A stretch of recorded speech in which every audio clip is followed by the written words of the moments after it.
ડભોઈ તાલુકામાં બે અલગ અલગ વાહન અકસ્માતોમાં 7 ઈસમો ઈજાગ્રસ્ત થતાં સારવાર હેઠળ ખસેડવામાં આવ્યા.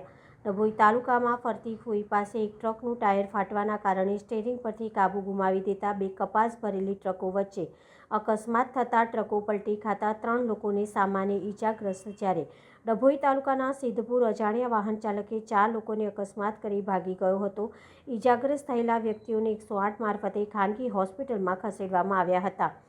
છેલ્લા 3 દિવસમાં ડભોઈ તાલુકામાં અકસ્માતોની વણઝાર થઈ રહી છે.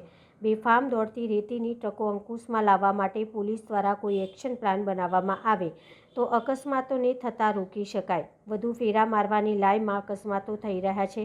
બે અલગ અલગ અકસ્માતોમાં ટોટલ 7 ઈજાગ્રસ્તોને સારવાર અર્થે હોસ્પિટલમાં ખસેડવામાં આવ્યા હતા. પોલીસે ગુનો દાખલ કરી આગળની કાર્યવાહી હાથ ધરી હતી.